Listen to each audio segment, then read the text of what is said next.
government, the Akufo-Addo government, took the decision to restore their lost time to them. Several amendments were also made to the existing frameworks to provide further incentives to the industry.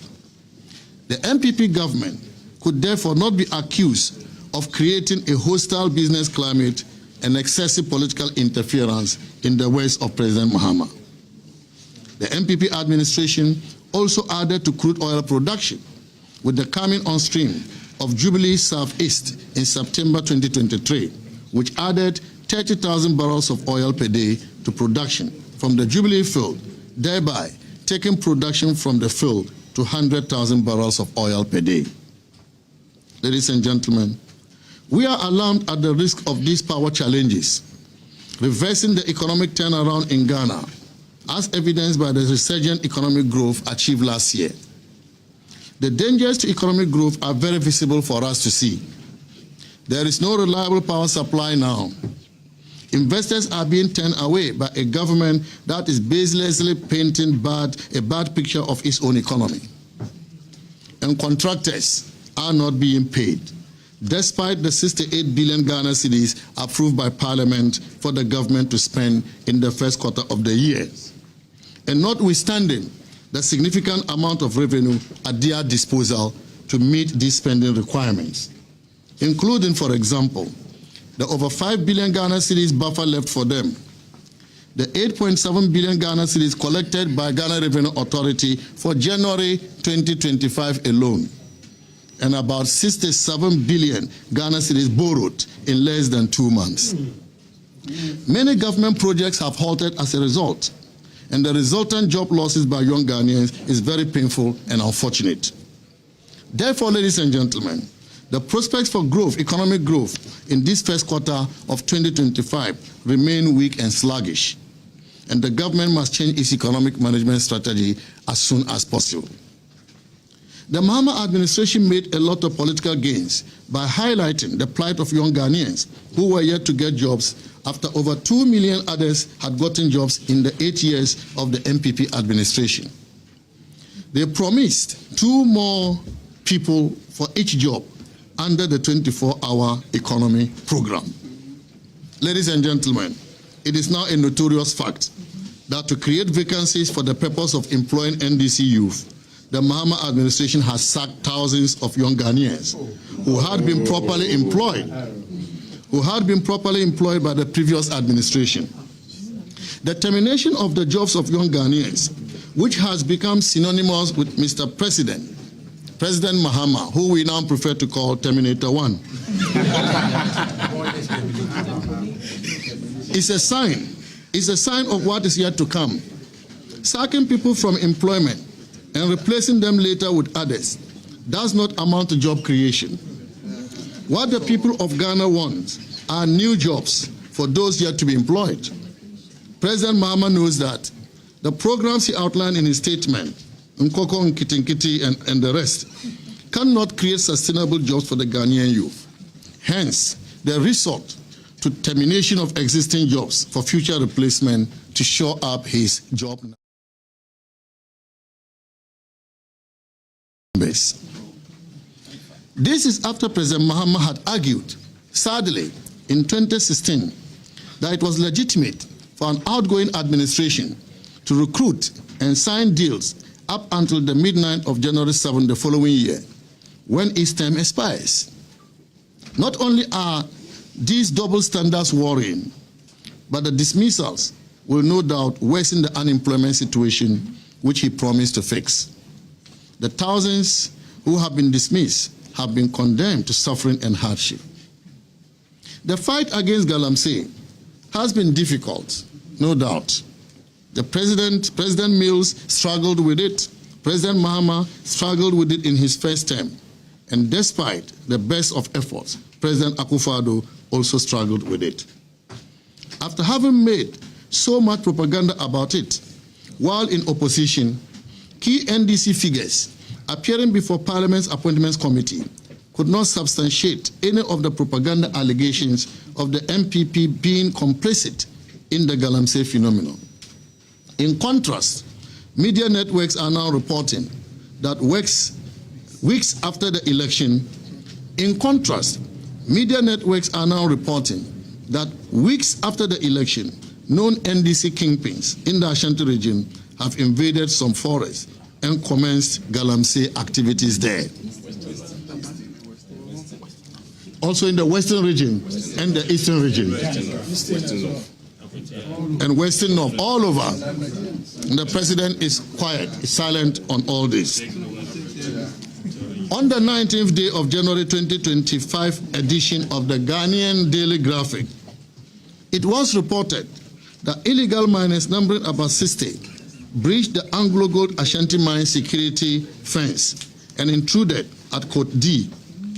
The aim of the illegal miners was to enter the deep decline. The decision to enter the deep decline was because of a promise made to these illegal miners by the leadership of the NDC during the campaign. The promise was to assist them to illegally mine in areas which had been legally acquired by the Anglo Gold Company. Also, the Minister for Lands and Natural Resources, speaking to Parliament on February 19, 2025, raised a very disturbing issue of insecurity, leading to an alarming rate of illegal mining activities within the nation's forest reserves. 9 out of the 44 forest reserves have been completely taken by illegal mining thugs with impunity. Our security agents and the Forestry Commission no longer have access to these forest reserves. We wish to ask, since when thugs involved in illegal mining became more powerful than our well-trained security agents? This is the true state of the fight against galamsey, for which reason the President's address was scanty on any real steps to tackle the canker. Infrastructure development. The President conveniently omitted from his address the strides made in the housing sector under the immediate past administration.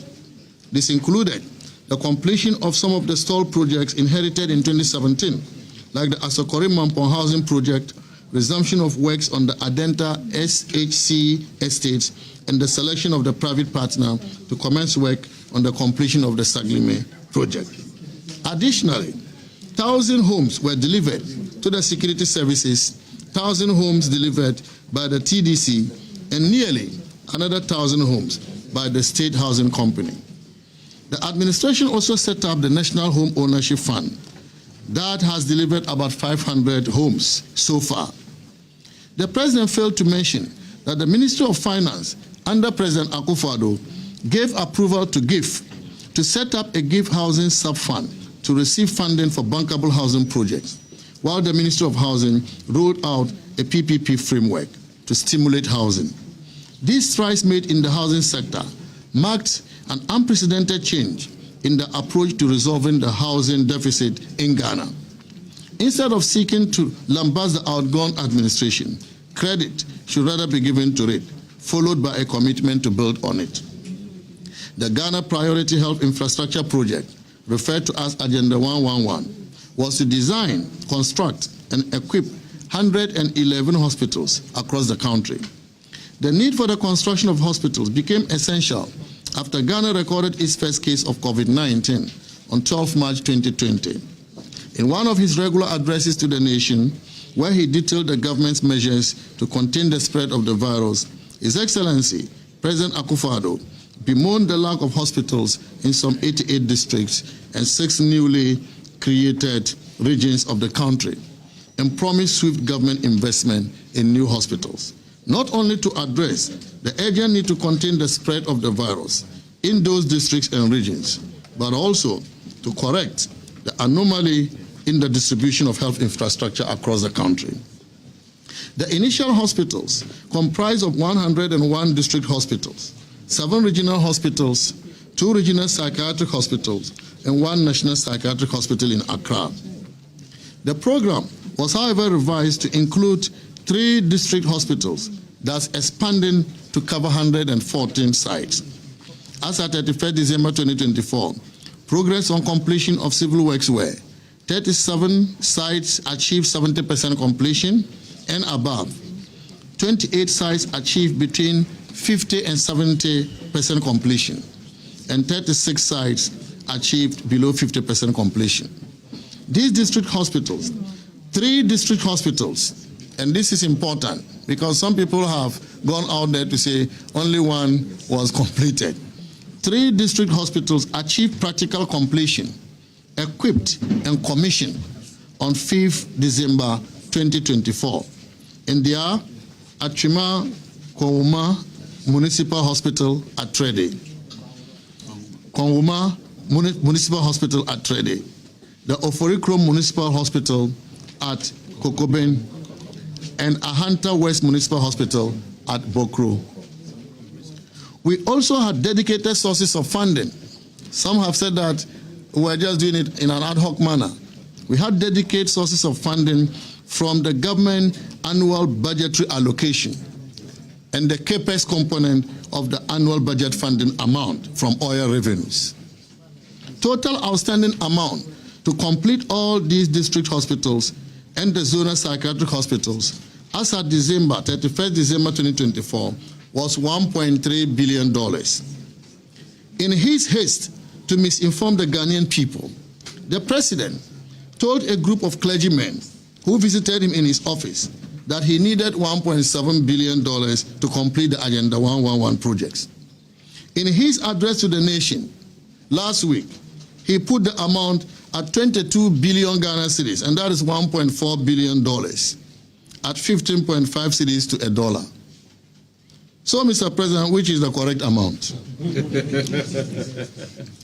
We have taken note of the new government's plan to abandon these projects by proposing to relaunch the ABFA from oil revenues used in financing these projects to other projects. This is unacceptable, Mr. President, and this certainly will lead to significant cost overruns, which will later come to hurt our country. The NDC has resorted to a deliberate distortion of road sector data as a way of undermining the work the MPP administration has done. When it is reported that between January 2017 and June 2024, the MPP successfully undertook works covering a total length of 13,624 kilometers, the NDC mischievously reports it as a claim of some 13,000 kilometers of brand new roads. We have always made it clear that this figure represents the total kilometers of roads we worked on, including construction of brand new, reconstruction of dilapidated roads, rehabilitation of bad roads, and upgrades of roads in poor condition. This is a major achievement when compared to the NDC's paltry 4,636 kilometers delivered by the Atta Mills and Mahama administration over the entire 8 years in office, covering the same scope of works. So we are talking about 13,624 kilometers versus 4,636 kilometers. And yet they say we criminally mismanaged the economy. Ladies and gentlemen, between 2019 and 2016, the Atta Mills and Mahama administration managed to complete only 5 interchanges. And I mean just 5 in 8 years. Contrast this with the 9 interchanges delivered under the Akufo-Addo-Bawumia administration. Additionally, the MPP started works on at least 13 other interchanges. In fact, our performance in the road sector has been so impressive that the World Bank Country Director stated on 7th August 2024 that in terms of road density, kilometers of road per 100 square kilometer land, Ghana has road access that exceed the regional average. 32.8 kilometers per 100 square kilometers in Ghana versus 17 kilometers regional average in Africa. That is nearly double the regional average. Ghana is also above the regional average in terms of rural accessibility.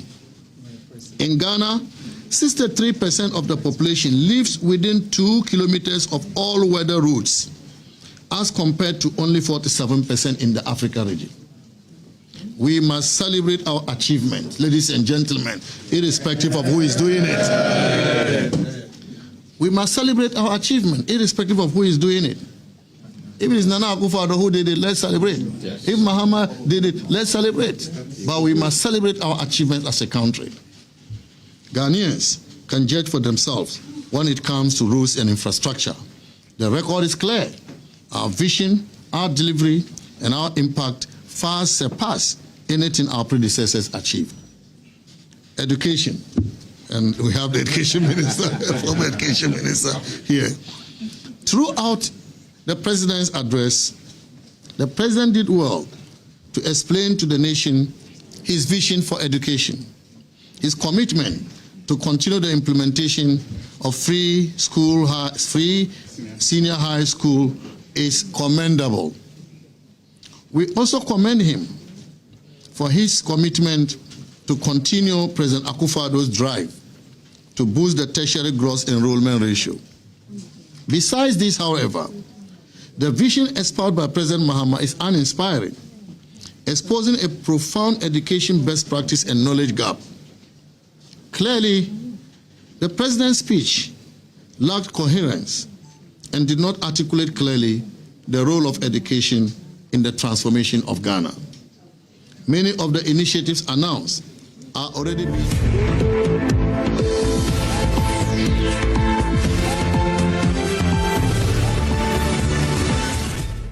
A number of reforms have taken place across all levels of education in Ghana, including tackling the learning crisis in the early years of education through the implementation of differentiated learning approach.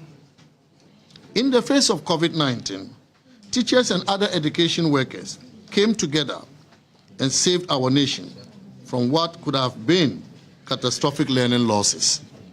By working together, our primary two literacy jumped from 2% in 2015 to 38% in 2022.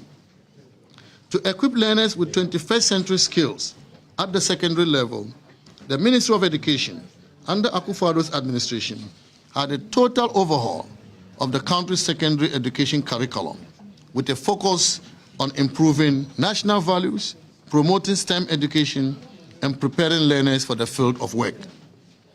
To make sure that our students meet global standards and participate in the fast growth of digitalization, advancing STEM education for Ghana's transformation was a key focus in our government. Thus, 13 STEM schools have been built across the nation. These include Awoso STEM Senior High School, Kwasi STEM High, East Legon STEM Academy, Pasimpe STEM SHS, Bosenchi STEM and Girls HSS, and so on. In addition to that, over 20 STEM centers have been built in existing schools across the country. Contrary to the assertion by the president that the Ghanaian education system is outmoded, we have rather enhanced our education system during the last few years. An education system that has introduced courses like biomedical sciences, engineering, aviation, manufacturing engineering, robotics, and so on. We have also built science and engineering labs across the country.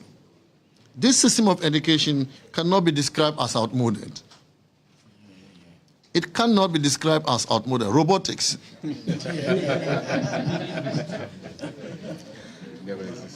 As we speak, high school students are receiving tablets to facilitate technology integration to enhance teaching and learning under the Ghana Smart Schools project introduced to empower students on a global scale. Here we are talking about smart schools.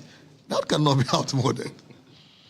Whilst His Excellency, the President, has outlined his vision for education and skills development, it is imperative to acknowledge the substantial progress made under the previous administration in transforming technical and vocational education and training in Ghana. In 2017, the TVET sector was uncoordinated, and some 17 ministries were engaged in some form of TVET regulation and delivery, and therefore made coordination across the landscape quite challenging, since each of the TVET institutions were taking direct instruction from their ministries and legislations. Almost all the workshops in the TVET institutions were filled with obsolete tools and equipment, and outdated curricula as well. The sector was not responsive to the needs of industry. The linkage between training providers and industry was very weak, which caused mismatches in the demand and supply. The Akufo-Addo-led government implemented bold reforms backed by significant investments to revamp TVET, ensuring it becomes a viable pathway for skills acquisition, entrepreneurship, and employment creation. Some of the key interventions and accomplishments in the sector include the establishment of the Commission for TVET and the Ghana TVET Service, introduction of free TVET into the free senior high school policy, leading to a massive jump in 3-year enrollment from 41,696 students in 2016 to over 172,473 students in 2024. Construction of 4 new TVET centers of excellence, rehabilitation and equipping of tertiary and pre-tertiary TVET institutions, implementation of competency-based training, establishment of sector skills bodies, among others. We have laid a very solid foundation for TVET transformation in Ghana. The focus should now be on consolidating these gains rather than presenting an inaccurate narrative that disregards these achievements. The future of TVET in Ghana depends on building upon those robust interventions to further enhance skills development and economic growth based on our proposed TVET policy that focuses on just transition, governance, access, quality, sustainable and efficient financing, research and innovation, competency-based training, and environmental sustainability. A little on the judiciary. The president complained about politicization of the judiciary and the need to make it independent. This is very unfortunate. This is a myth on their mind, their own minds, that they are pushing to the Ghanaian people to discredit the only institution that is not formed by political parties. The power to appoint lower court, district, and circuit court judges is in the Chief Justice, subject to the approval of the President under Article 148 of the 1992 Constitution. No political person has power to start the process. If the President doesn't approve, all he can say is no.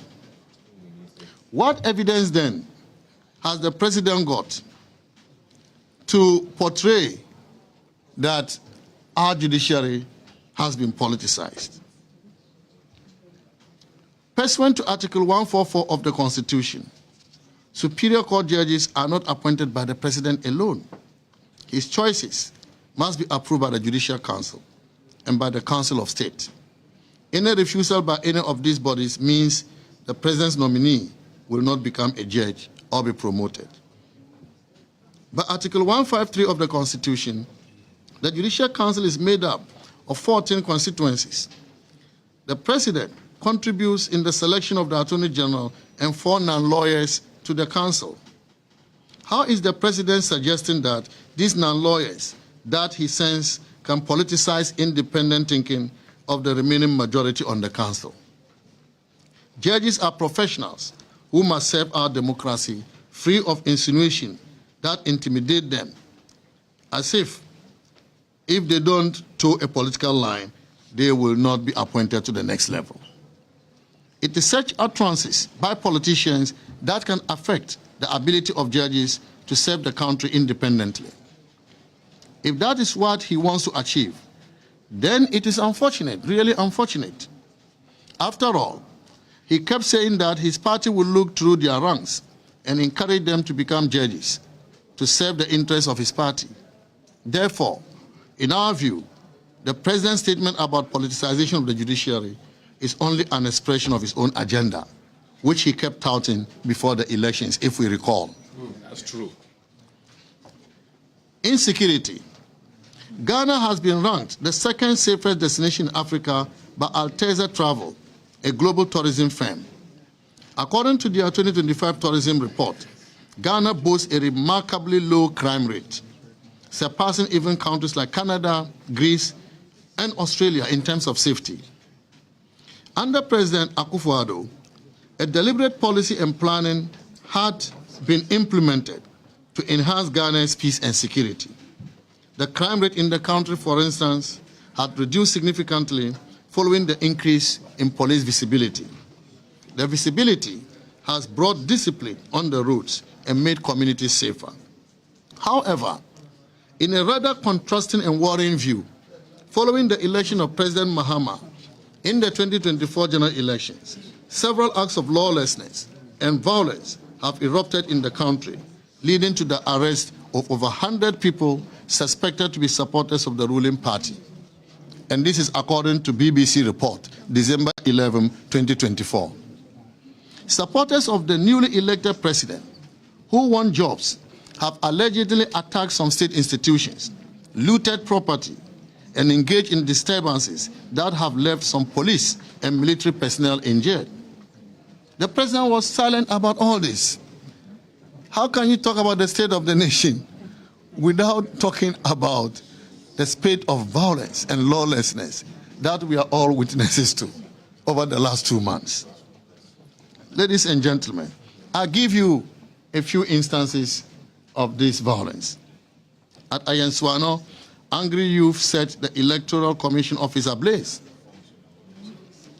The standoff at the Ghana Gas headquarters, we all remember, where security forces fired warning shots to disperse a crowd of protesters belonging to the NDC. Imam Obi, hooded individual, parading through the streets on vehicles and motorbikes, disturbing everybody's peace, and nobody said anything to them. In Obuasi, civilians and party members were in direct showdown with military officers. Several shooting incidents led to 4 dead and many injured. In Damongo, frustrated youth stormed the Damongo Municipal Coalition Center and set the EC office ablaze. 1 person died, and the office was burnt down. 8 suspects were also arrested for attacking the Metro Mass Transit workshop in Sunyani, Bono region. Suspects unlawfully entered the workshop premises and attacked and threatened workers, forcing them to flee. A wave of violence swept through Ejura police station as angry Zongo youth attacked a local police station, freeing suspects on remand and setting the police station on fire. The lifeless body of a final year biological sciences student of Kwame Nkrumah University of Science and Technology was discovered near the KNUST Disability and Rehabilitation Center. The Council of State Elections in the Ashanti region descended into chaos as a group of unidentified thugs stormed the election center, disrupting the sorting and counting of ballots. In Bunturugu Yunyo, chieftaincy clash have led to 4 people losing their lives. 4 students were arrested at Wager Divisional Police Command after a clash ensued between some students of Christian Methodist Senior High School and local youth over a missing mobile phone at the school premises at Aplaku. 5 students sustained severe injuries, with several others suffering minor wounds after violence erupted during a peace ceremony between students of Boku Senior High School and Boku Technical Institute. 20 students from Salaga Senior High School in the East Gonja municipality of the Savannah region have been arrested following a violent clash that left 1 person with multiple stab wounds.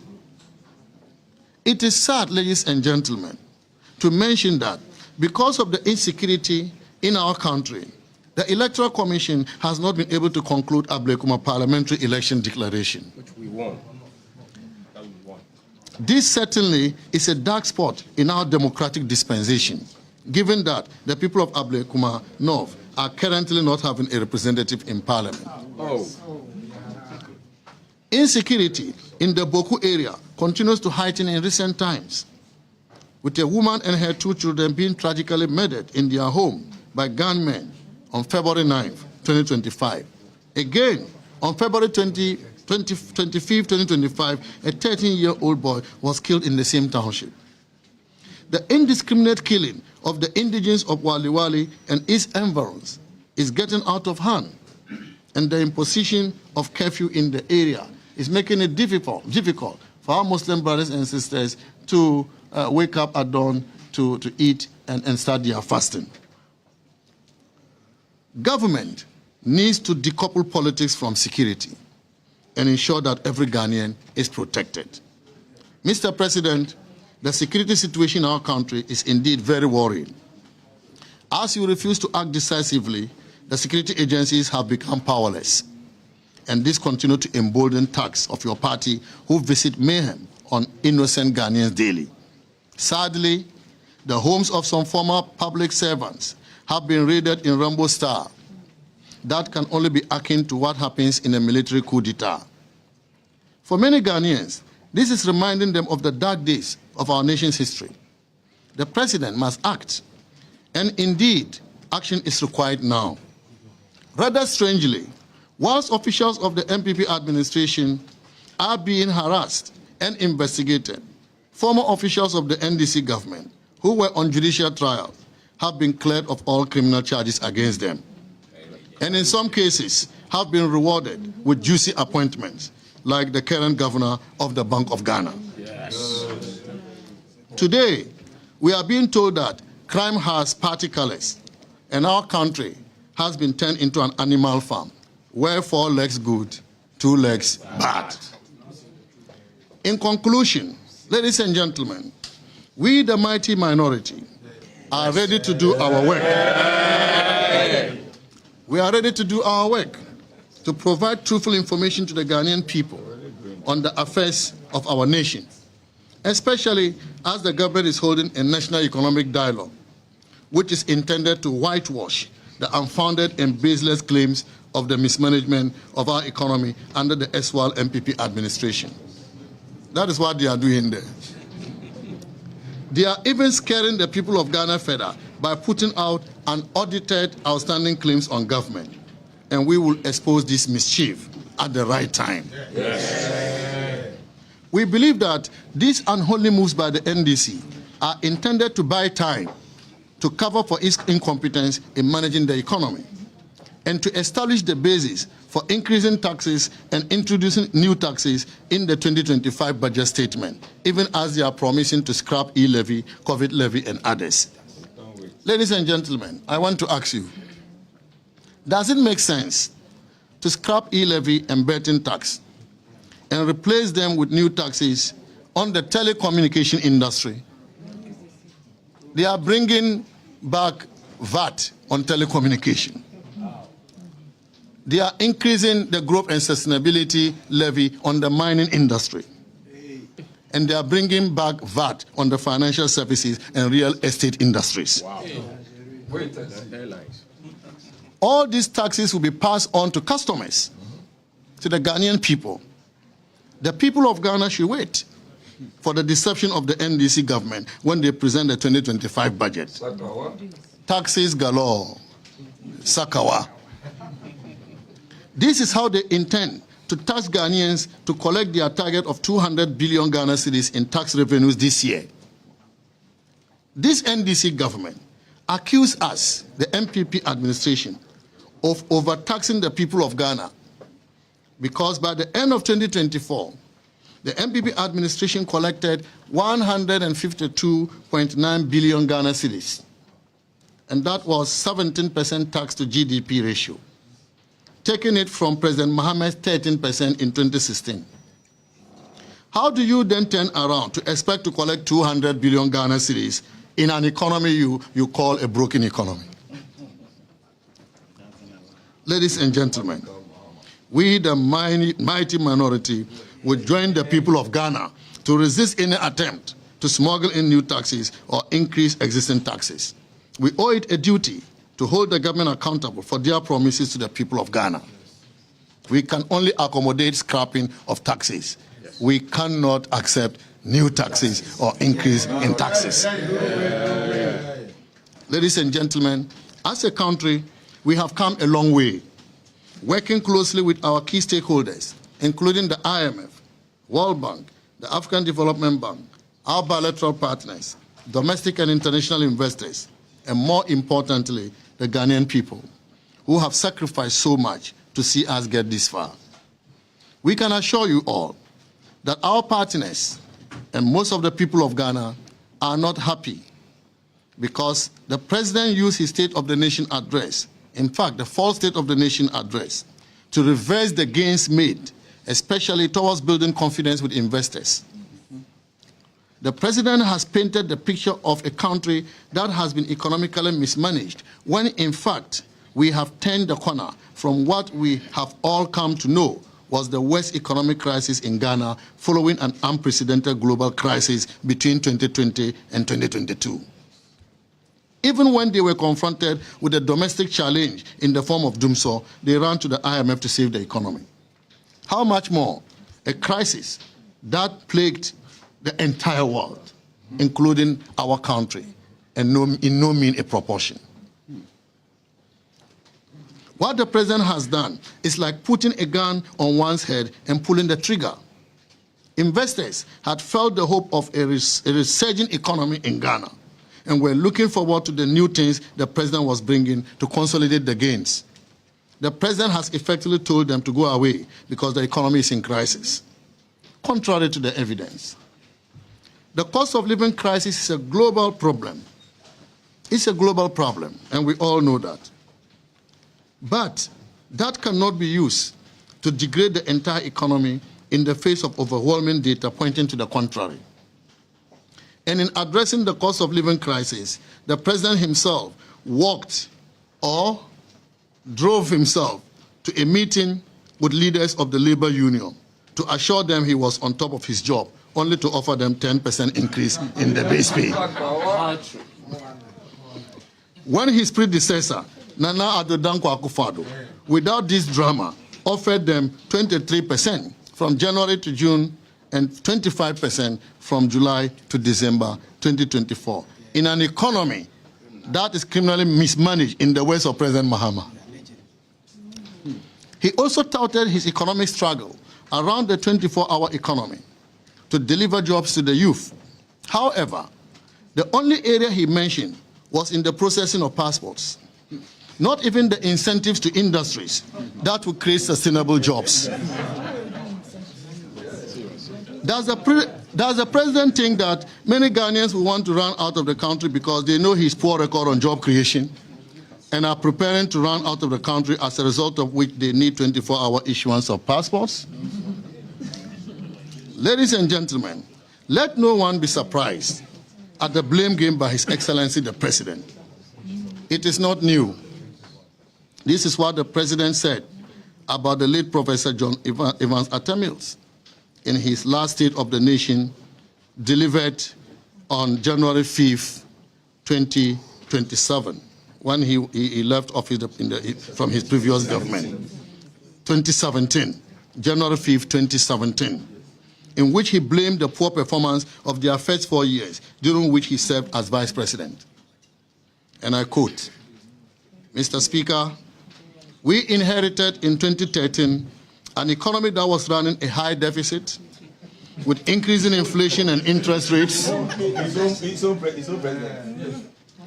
Mr. Speaker, we inherited in 2013 an economy that was running a high deficit with increasing inflation and interest rates.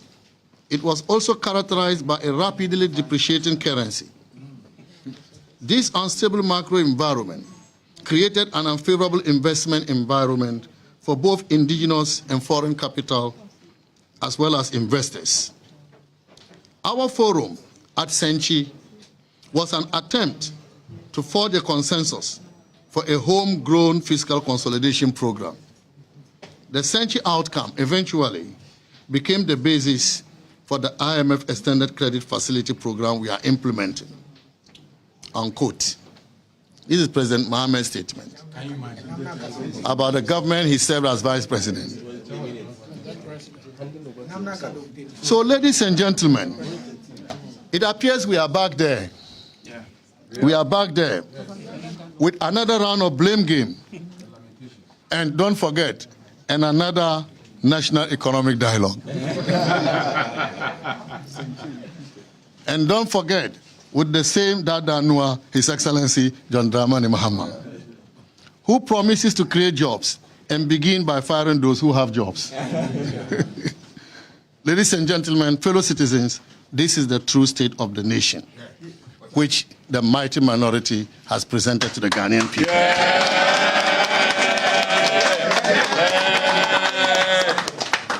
May the Almighty God bless our nation and make her great and strong. And thank you very much, fellows. So, ladies and gentlemen of the press, that is the true state of the nation. We are all well versed with the facts. So we'll leave you to go and deal with them at your various news portals. Thank you very much and have a great day. I'm sure you can still wait for me and we'll do our own things whilst our members will exit.